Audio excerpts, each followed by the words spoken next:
Pelajar menangis histeris setelah tersadar dari pingsan usai dibegal pacar.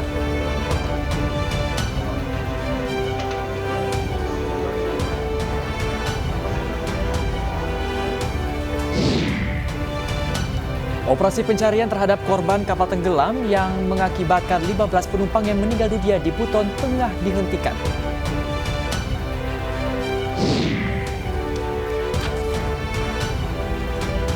Panji Gumilang kemarin mendaftarkan gugatan terhadap Gubernur Jawa Barat Ridwan Kamil.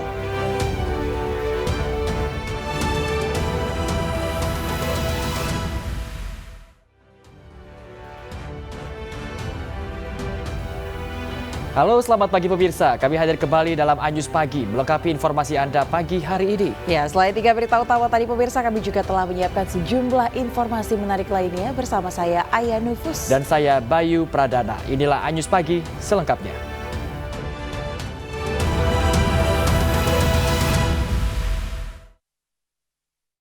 Ya, kita awal informasi dari kebakaran pemirsa yang menghanguskan bangunan sekolah dasar di Kota Palangkaraya, Kalimantan Tengah tadi malam.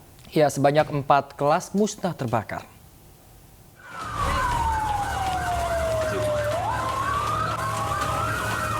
Kobaran api membakar bangunan sekolah dasar negeri 9 Langkai di Jalan Nyai Balau, Kelurahan Langkai, Kecamatan Pahandut, Kota Palangkaraya, Kalimantan Tengah.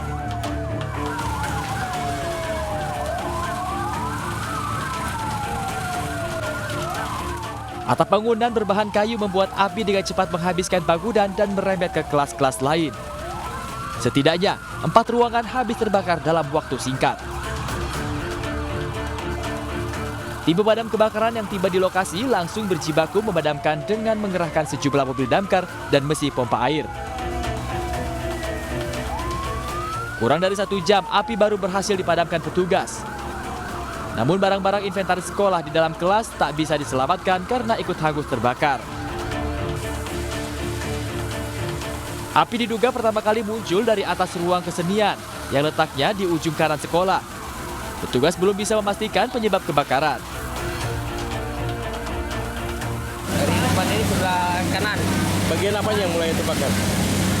Belum tahu, kayaknya bagian yang di siswa untuk belajar ini, ruangannya. Atas apa bawah? Dari atas. Dari atas? Ya, dari atas. Terus dari besar. menyebar ke ruangan yang lainnya? Ya, menyebar ke ruangan lainnya, merembet apinya. Ada suara ledakan tadi, Bang? Nggak ada suara ledakan sih, belum ada. Kita lihat ini kan ya, yang ujung itu kan ruang keterampilan atau ruang tari, tempat alat musik. Terus yang ruang itu tuh ruang agama Islam, ruang agama Kristen, ruang kelas 4 kelas ini, 4 ruangan. 4 ruangan kelas? Ya, tapi yang terbakar itu kan dari ujung sana, itu ruang tari. Itu ruangan apa paling ujung itu, Bu? Ruang tari atau tempat alat musik. Ruang kesenian? Ya. Tidak ada korban jiwa dalam peristiwa ini. Namun sebagian siswa SDN 9 Langkai kini kehilangan ruang kelas untuk belajar. Dari Palangkaraya, Kalimantan Tengah, Ade Sata, Anyus melaporkan. Pemirsa, rumah makan terbakar di Bertais, Sandubaya, Kota Mataram, pemirsa. 4 unit mobil pemadam kebakaran dikerahkan untuk memadamkan api. Sebelum pemadam kebakaran tiba, ada tabung meledak dan membuat api semakin besar. Setelah berjibaku hampir 1 jam, akhirnya api berhasil dipadamkan pada pukul 20 WITA. Kerugian diperkirakan mencapai 200 juta rupiah dan tidak ada korban jiwa dalam peristiwa ini. Tidak lama, 10 menit setelah itu datang pemadam kebakaran, tapi sudah ada tabung yang meledak di dalam.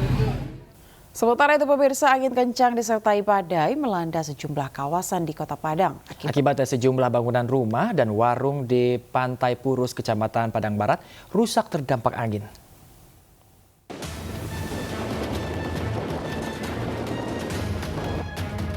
Seperti inilah kondisi kawasan Pantai Purus, Kecamatan Padang Barat, Kota Padang saat dilanda angin kencang yang disertai badai. Sejumlah lapak pedagang terguling dan berantakan diterbangkan angin kencang. Tidak hanya itu, atap-atap rumah warga juga mengalami kerusakan akibat terhempas angin puting beliung. Tadi mau buka warungnya bang? Iya, baru mau buka tadi bang. Jadi sempat tadi ada yang apa bang? Kena warung-warung juga bang kena angin. Ada bang, ini hancur semua tuh bang. Terus sekarang tutup nih bang? Iya bang. Akibat peristiwa ini sebanyak 15 unit rumah warga dan 8 unit lapak PKL di pinggir pantai mengalami kerusakan. Warga masih khawatir untuk beraktivitas di tengah tiupan angin kencang. Dari Padang, Sumatera Barat, Budi Sunandar, iNews melaporkan. Ya, ke informasi lainnya, pemirsa, operasi pencarian terhadap korban kapal tenggelam di Kabupaten Buton Tengah, Sulawesi Tenggara ini dihentikan. Ya, 15 orang penumpang kapal meninggal dunia, pemirsa, dan 33 orang dinyatakan selamat. 2 orang masih dalam rawat di puskesmas.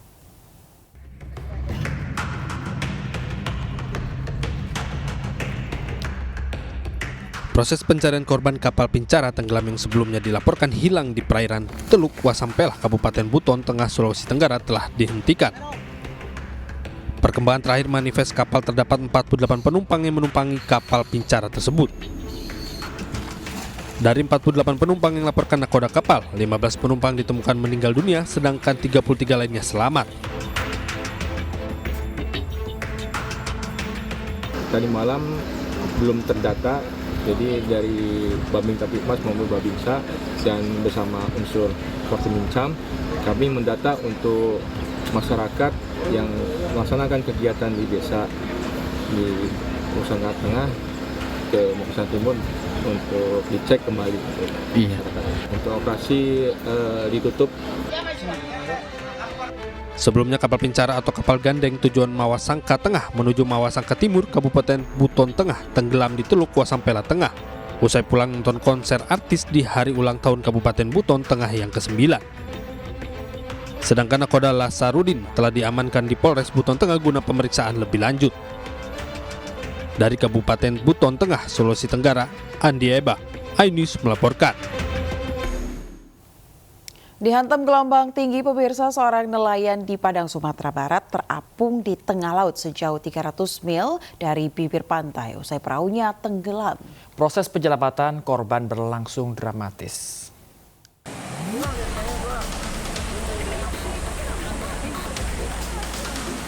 Seorang nelayan terapung di tengah laut di kawasan Pantai Padang.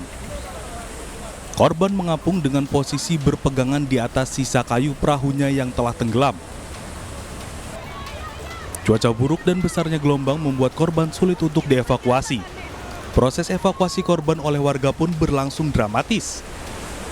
Setelah 1 jam mengapung di laut, 3 warga akhirnya nekat menyelamatkan menggunakan papan selancar.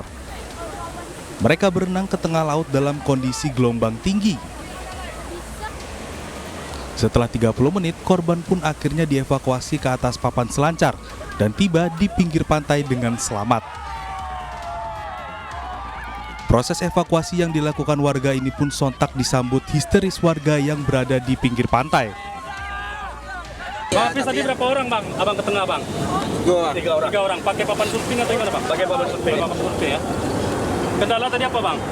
Ombak besar. Ombak besar. Berapa di tengah, berapa jauh bang? Berapa jauh korban tadi? Pokoknya jauh bang. Jauh. Korban tadi kondisi gimana bang? Di atas perahu atau gimana bang? Di atas perahu. Perahu. Korban langsung dibawa ke rumah sakit untuk mendapatkan perawatan medis.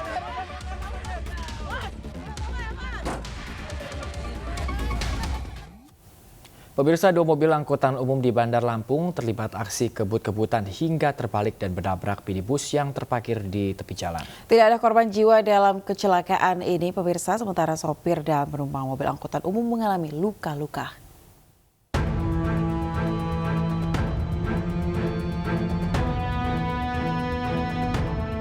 Dua mobil angkutan umum terlibat kebut-kebutan di Jalan Raden Intan, Tanjung Karang Pusat, Bandar Lampung, Lampung. Dalam peristiwa itu, kedua mobil angkutan umum terbalik usai menabrak sebuah minibus yang terparkir di lokasi. Warga dan pengguna jalan yang mengetahui peristiwa itu kemudian membantu mengevakuasi sopir dan penumpang mobil angkutan umum. Bahkan salah satu sopir angkutan umum sempat tidak sadarkan diri setelah terjepit di dalam mobil yang dikendarainya. Diketahui mobil angkutan umum jurusan Sukarame terlibat kebut-kebutan dan ugal-ugalan dengan angkutan umum jurusan Raja Basa. Saat berada di lokasi kejadian, mobil angkutan umum Sukarame hilang kendali dan menabrak bagian belakang mobil angkutan Rajabasa hingga terbalik, lalu menabrak minibus yang terparkir di tepi jalan. Dari pemeriksaan polisi, pengemudi mobil angkutan umum jurusan Sukarame diduga mengkonsumsi minuman keras sebelum terjadi insiden kecelakaan tersebut. Salah satu kendaraan mikrolet ini memotong kendaraan R4 dan kendaraan R4. Pada saat memotong, kendaraan mikrolet ini menghindari di depannya ada R2. Nah, pada saat menghindar, salah satu kendaraan mikrolet ini menyenggol kawannya yang mengemudikan R4 mikrolet, sehingga terjadilah kecelakaan itu.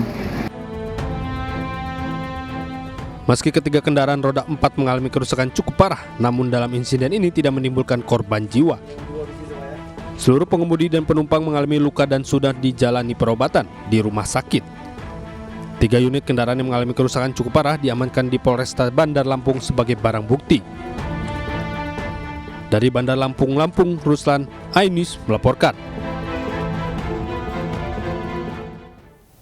Ya, pemirsa, polisi menyelidiki kasus tewasnya binaragawan di Denpasar, Bali akibat tertimpa barbel seberat 210 kg. 2 saksi diperiksa pemirsa untuk mencari ada atau tidaknya unsur kelalaian dalam peristiwa itu.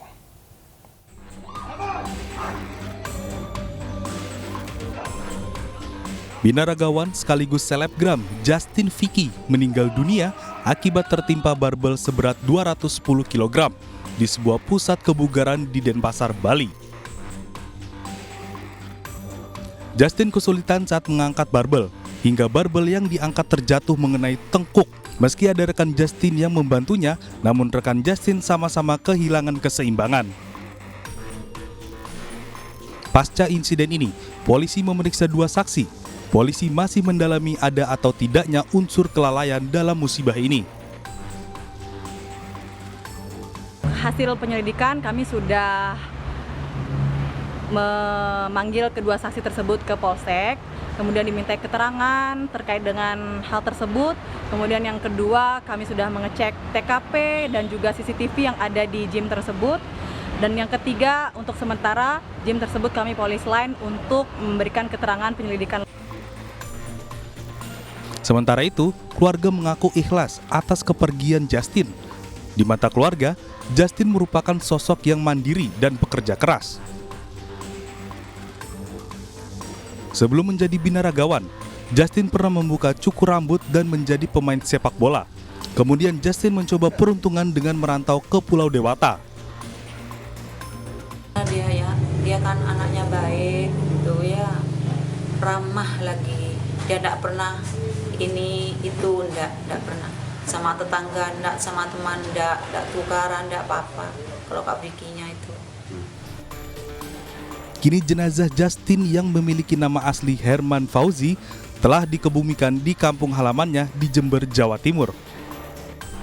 Dari Denpasar, Bali dan Jember, Jawa Timur, Indira Ari, Bambang Sugiarto melaporkan. Pemirsa, Satuan Polisi Pamong Praja Kabupaten Kota Waringin Timur, Kalimantan Tengah mengamankan seorang wanita yang diduga koordinator pengamen cilik. Wanita itu menggunakan banyak perhiasan emas, pemirsa, dengan nilai diperkirakan mencapai 51 juta rupiah.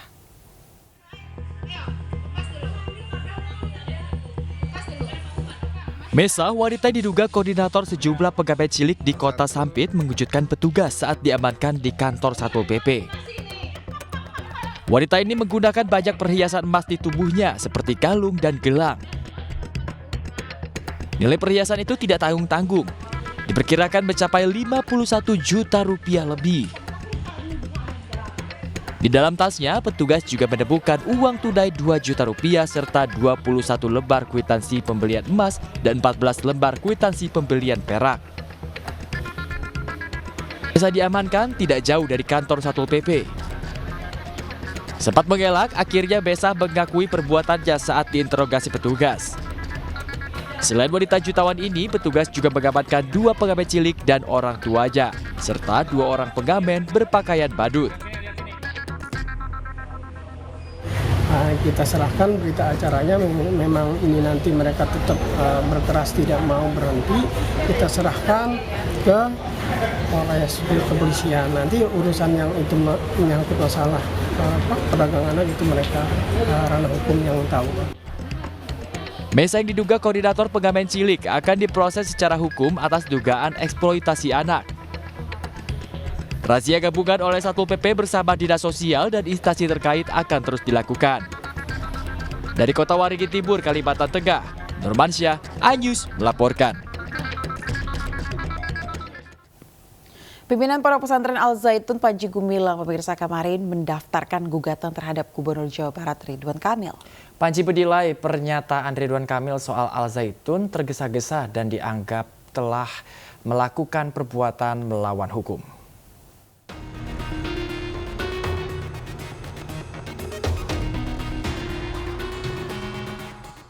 Usai mencabut gugatan terhadap Menko Polhukam Mahfud MD, kali ini giliran Gubernur Jawa Barat Ridwan Kamil yang digugat pimpinan Pondok Pesantren Al Zaitun Panji Gumilang.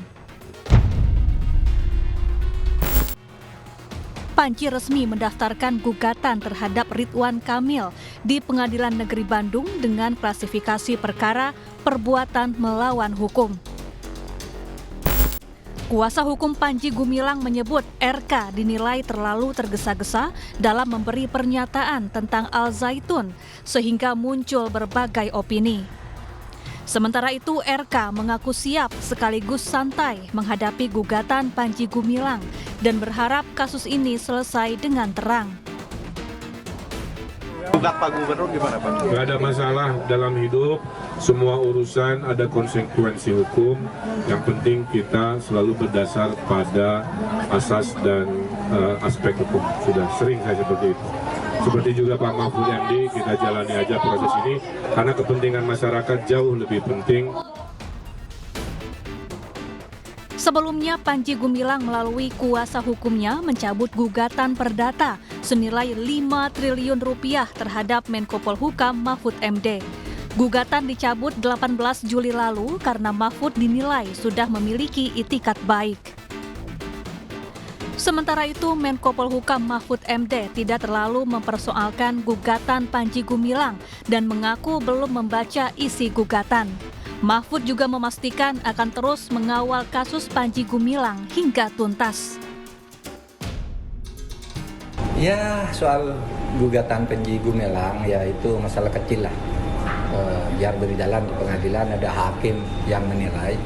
Kalau saya ditanya apakah saya siap untuk menghadapi gugatan itu, saya siap, tapi tidak perlu persiapan. Ketemu aja di pengadilan, itu urusan sepele sederhana. Hukum itu ada logikanya dan ada hakimnya. Oleh sebab itu nanti kita ketemu di pengadilan aja. Saya juga belum baca dan tidak ingin baca apa isi gugatannya. Nanti aja kalau sudah kurang 10 menit itu nanti saya baca. Itu kan urusan enteng aja.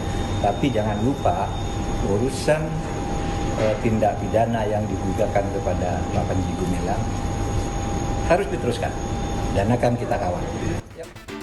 Selain Mahfud MD dan Ridwan Kamil, Panji juga menggugat Wakil Ketua Majelis Ulama Indonesia Anwar Abbas senilai 1 triliun rupiah. Panji merasa disudutkan dan mengklaim Anwar melakukan perbuatan melawan hukum. Tim Liputan iNews melaporkan. Kasus dugaan penistaan agama dan tindak pidana pencucian uang di Ponpes Al Zaitun telah naik ke tahap penyidikan. Namun hingga kini pemirsa Panji Gumilang belum ditetapkan sebagai tersangka dan ditahan. Bareskrim Polri telah memutuskan untuk menaikkan status perkara dugaan penistaan agama yang dilakukan Panji Gumilang ke tahap penyidikan. Keputusan ini diambil usai penyidik Bareskrim memeriksa Panji Gumilang selaku pimpinan Pondok Pesantren Al Zaitun. Saat ini penyidik telah memeriksa sebanyak 30 saksi untuk mendalami dugaan penistaan agama yang dilakukan oleh Panji Gumilang. Selain dugaan penistaan agama, Panji Gumilang juga diduga terlibat tindak pidana pencucian uang. Namun hingga kini Panji Gumilang belum ditetapkan sebagai tersangka dan ditahan.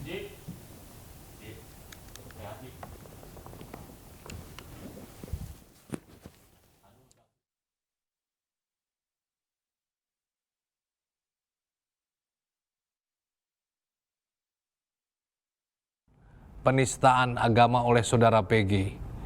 Sampai dengan saat ini telah dilakukan pemeriksaan kepada para saksi sebanyak 30 saksi yang telah di BAP. Selanjutnya penyidik segera melengkapi BAP terhadap para saksi ahli. Adapun daftar saksi ahli tersebut adalah 5 ahli pidana, 8 ahli agama, 2 ahli bahasa, 2 ahli ITE, 2 ahli sosiologi, 1 ahli. Pemirsa, kami ucapkan selamat menunaikan ibadah sholat subuh bagi Anda yang menjalankan di wilayah DKI Jakarta dan juga sekitarnya, pemirsa. Kita ke informasi lainnya, pemirsa. Satreskrim Polres Metro Jakarta Timur memeriksa kejiwaan dan dugaan penyalahgunaan narkotika terhadap wanita yang membajak mobil layanan jalan tol di gerbang tol Jatiwaringin 2. Sebelumnya, pemirsa, akibat ulah pelaku, mobil layanan jalan tol maksud kami dan mobil pengendara lain rusak ditabrak pelaku.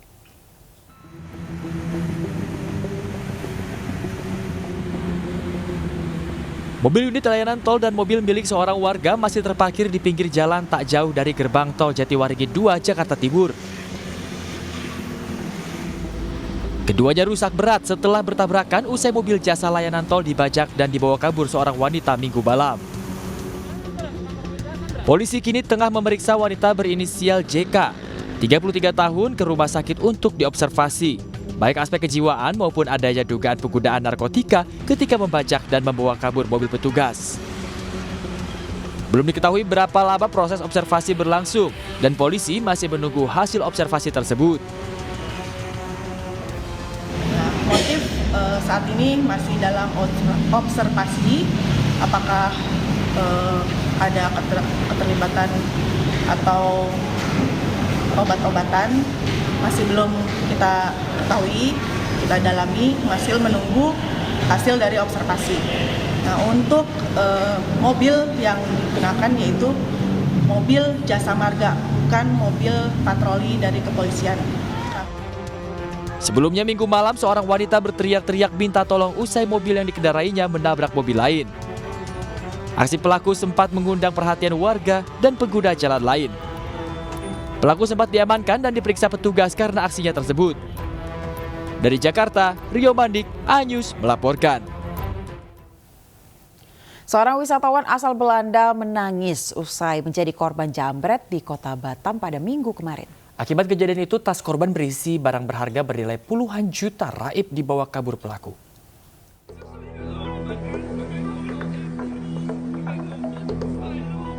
Celestine Florentin Schwarz, bule asal Belanda ini hanya bisa menangis setelah tas yang disandangnya dijambret orang tak dikenal. Dalam video amatir warga, Celestine berusaha menghubungi orang tuanya dan mengadukan peristiwa penjambretan yang dialaminya ini. Menurut saksi, penjambretan berlangsung cepat sehingga tidak banyak orang yang melihat. Kejadian berawal saat korban berjalan kaki di depan komplek pertokoan Komplek Penguin Center, Kota Batam. Sementara pelaku mengendarai motor, langsung memepet dan menarik tas lempang korban. Tasnya katanya, tasnya. Jam berapa bang kejadian sekitar? Oh, kalau jam siang sih, siang bolong. Iya. Oh, berarti bukan nginap di sini ya bang katanya? Bukan nginap. Bukan nginap di sini ya. Oh. Pihak kepolisian dari Satreskrim Polresta Barelang Tengah menyelidiki kasus yang viral ini. Namun polisi belum mendapat petunjuk karena wajah pelaku tertutup helm. Memang untuk kepala, muka tertutup dengan helm ya, jadi agak sedikit sulit untuk kita mengidentifikasi untuk wajah. Tapi untuk kendaraan dan kita sedang meneliti untuk kendaraan dan untuk ciri-ciri orangnya sedang kita dalami apakah itu pelakunya atau orang yang berbeda karena ada. Korban Celestine ini merupakan mahasiswi asal Belanda yang sedang melakukan penelitian di Indonesia. Gusti Enosa, Batam, Kepulauan Riau. Pemirsa, Menko PMK Muhadjir Effendi melakukan kunjungan kerja Kabupaten Nabire dan juga Dogia, Papua Tengah. Dalam kunjungan kerjanya ini, pemirsa, Menko Muhadjir memastikan bahwa program prioritas nasional bidang pembangunan manusia ini berjalan dengan lancar.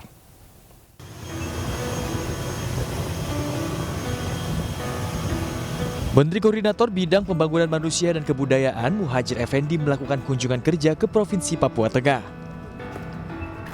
Mengunjungi Kabupaten Nabire dan Dogiyai, kunjungan Muhadjir bertujuan untuk meninjau program prioritas bidang pembangunan manusia serta mengecek pemulihan pasca konflik beberapa waktu yang lalu.